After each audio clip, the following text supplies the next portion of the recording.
দিনাজপুরের বিরল উপজেলার দক্ষিণ মেরাগাঁও নিম্ন মাধ্যমিক বিদ্যালয় মাঠে সীমান্তবর্তী এলাকার শীতার্ত ও অসহায় মানুষের পাশে দাঁড়িয়েছে দিনাজপুর সেক্টর এবং দিনাজপুর ব্যাটালিয়ন ৪২ বিজিবি। এ কর্মসূচির আওতায় স্থানীয় ৩০০ জন শীতার্ত মানুষের মাঝে ৩০০টি কম্বল, পাশাপাশি শিশুদের জন্য ১০০টি বস্ত্র বিতরণ করা হয়েছে। শুধুমাত্র শীতবস্ত্র নয়, প্রায় ৫০০ জন নারী পুরুষ ও শিশুকে বিজিবির চিকিৎসক দল বিনামূল্যে চিকিৎসা সেবা ও প্রয়োজনীয় ঔষধ প্রদান করেছে। অনুষ্ঠানে প্রধান অতিথি হিসেবে উপস্থিত ছিলেন দিনাজপুর সেক্টর কমান্ডার ও উপমহাপরিচালক কর্নেল মোহাম্মদ ফয়সল হাসান খান। তিনি বলেন, বর্ডার গার্ড বাংলাদেশ শুধু সীমান্ত রক্ষায় নয়, বরং সীমান্তবাসীর জীবনমান উন্নয়ন ও সামাজিক কল্যাণেও সমানভাবে কাজ করে যাচ্ছে।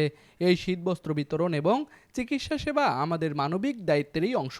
অনুষ্ঠানে আরও উপস্থিত ছিলেন ৪২ বিজিবির অধিনায়ক লেফটেন্যান্ট কর্নেল আবদুল্লাহ আল মঈন হাসান, চিকিৎসক দল, স্থানীয় গণ্যমান্য ব্যক্তিবর্গ, সাংবাদিক এবং বিজিবির অন্যান্য সদস্যরা। দিনাজপুর প্রতিনিধি মিজানুর রহমান পাপ্পুর তথ্যচিত্রে তুষার আচার্য, ডেস্ক রিপোর্ট, RCTV।